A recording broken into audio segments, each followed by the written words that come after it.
welcome to Southside Garage, and today we're going to be revisiting the foot peg conversion that I did on the VN2000, and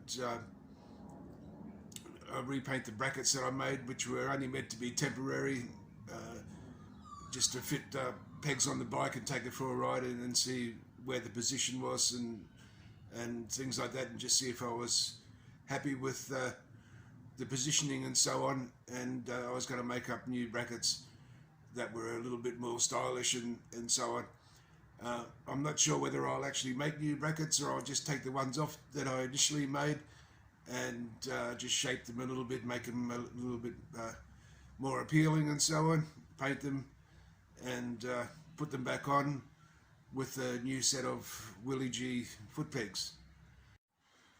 Before we get started, I just want to give a shout out to Mr. Lapid for watching my videos, liking my videos and so on. Thanks very much for that, mate. And I'll just give you a quick look at the foot pegs that we're going to put on today and talk a little bit about upcoming videos that are in the pipeline. So these are the Willie G pegs, and we've also got some brake pads here which we'll be fitting in the near future, doing a brake fluid flush, and also I'll show you how to check the condition of your brake fluid using a multimeter.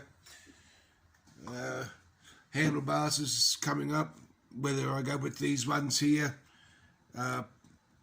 pull back T-bars or 12-inch apes. I'm not real sure just yet, but that's those.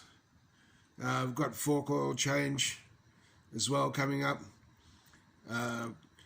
headstem bearings and wheel bearings, but we'll be checking the condition of those first before we replace them, see what's going on there, see if they actually need replacing or not. So all of that's coming up, but for today it's the foot pegs. So let's go outside and make a start. So the first thing we're going to do here is we'll actually just take one of the foot pegs and mounting plates off the bike, and we'll try the Willie G pegs and just make sure they everything works in the current foot peg mounting. So I won't bore you with removing the pegs and mounts and everything. It's all straightforward. A couple of bolts on either side, that's it. Pretty easy. So I'll just do that and I'll be back.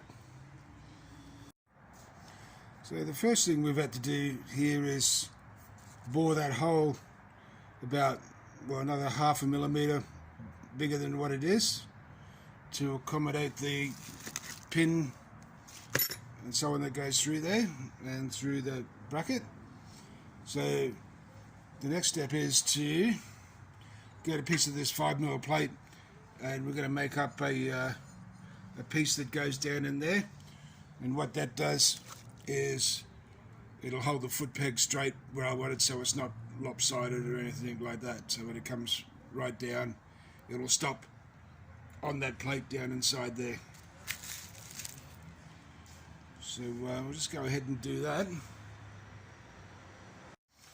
After a little bit of fiddling around, that's one peg mounted to the plate. So I'll just go ahead and do the other side. Then we'll take the pegs back off again, do a bit of grinding on the plates and repaint them, put it all back together. So this is what the foot pegs look like all fitted up to the bike.